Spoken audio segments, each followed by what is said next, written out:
আসসালামু আলাইকুম রহমতুল্লাহি ওয়া বারাকাতুহু। বাংলাদেশের মাননীয় প্রধানমন্ত্রী তারেক রহমান তার ভারত সফর নিয়ে নানা জল্পনা কল্পনা। এই সফরের জন্য ঢাকার পক্ষ থেকে কিন্তু নানা শর্ত জুড়ে দেওয়া হয়েছে দিল্লিকে। এই শর্তগুলোর অধিকাংশ অলরেডি আপনারা জেনে গেছেন। এই শর্তগুলোর মধ্যে অন্যতম কিন্তু বাংলাদেশের সাবেক ফ্যাসিস্ট প্রধানমন্ত্রী শেখ হাসিনার ব্যাপারেও কিন্তু বলা হয়েছে, যিনি কিনা ভারতে এখন আশ্রিত রয়েছেন। এমনকি এই শর্তগুলোর মধ্যে আছে ইনকলাব মঞ্চের ওসমান বিন হাদির তার যে খুনিদের ফেরত দেওয়ার শর্ত এখানে জুড়ে দেওয়া হয়েছে। আরো বলা হয়েছে যে বর্তমান সময়ে ভারতের পরিবেশ তারেক রহমানের জন্য অনুকূলে না। তো তাই এই জন্য তিনি বাংলাদেশে বা ঢাকার পক্ষ থেকে বলা হয়েছে যে এই শর্তগুলো পূরণ করার জন্য তবেই তারেক রহমান ভারত সফর করবেন।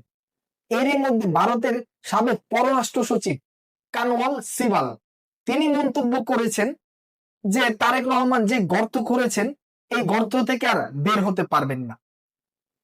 এমনকি পাকিস্তানের সাবেক প্রধানমন্ত্রী ইমরান খান তিনিও এই ভুলটি করেছেন। আর তার এখন পরিণতি কি হয়েছে, এই কথাটি দ্বারা কি বোঝা যায়?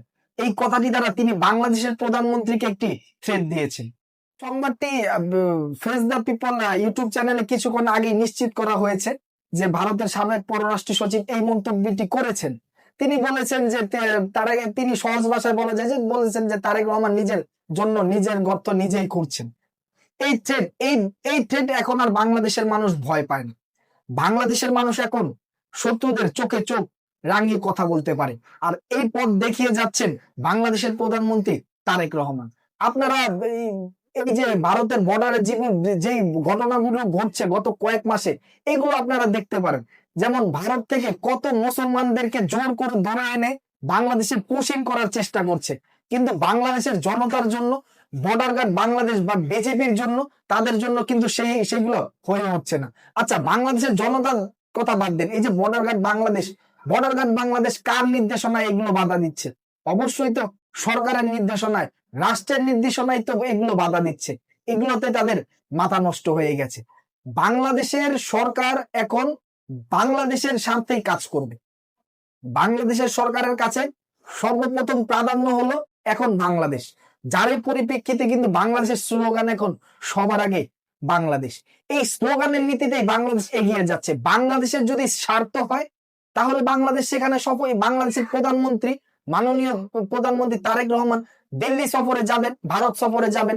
বাংলাদেশের যদি স্বার্থ না থাকে অবশ্যই সেখানে তার সফর করা উচিত নয়। আর তিনি এই সফর নিয়ে যেভাবে এগিয়ে যাচ্ছেন অবশ্যই বাংলাদেশের মানুষ এতে খুশি আছেন এবং বাংলাদেশের মানুষ এতে মানে তারেক রহমানের উপর খুব প্লেসড, খুব খুশি। তো যদি আমাদের প্রধানমন্ত্রী এখন তো আর বাংলাদেশের প্রধানমন্ত্রী আর যে অন্যান্য দেশের আশীর্বাদের প্রধানমন্ত্রী না, বাংলাদেশের প্রধানমন্ত্রী এখন জনগণের প্রধানমন্ত্রী। বাংলাদেশের প্রধানমন্ত্রীকে এই জনগণ ভোট দিয়ে তারপরে প্রধানমন্ত্রী বানানো হয়েছে। বাংলাদেশের যদি সেখানে স্বার্থ থাকে অবশ্যই যাবে, বাংলাদেশের স্বার্থ না থাকে, পরিবেশ যদি প্রধানমন্ত্রীর অনুকূলে না থাকে তাহলে তো সেখানে প্রশ্ন মানে সফর করার প্রশ্নই আসেন। যে শর্তগুলো দেওয়া হয়েছে অবশ্যই সেগুলো বাংলাদেশের স্বার্থের শর্ত, এবং এই শর্তগুলো মানলে যে দিল্লির যে বা ভারতের যে ক্ষতি হয়ে যাবে এরকম কিছুই না। তারা যে বাংলাদেশের সাবেক ফ্যাসিস্ট থেকে যে তারা মানে আশ্রয় দিয়েছে সেখানে যে স্বার্থটা অবশ্যই বাংলাদেশের স্বার্থের জন্যই। তো তারপর যে ওসমান বিন হাদির যে খুনিকে যে ফেরত চাওয়া হয়েছে এটাও কিন্তু বাংলাদেশের স্বার্থের জন্য। এগিয়ে যাক বাংলাদেশ, সবার আগে বাংলাদেশ। আসসালামু আলাইকুম ওয়া রাহমাতুল্লাহি ওয়া বারাকাতুহু।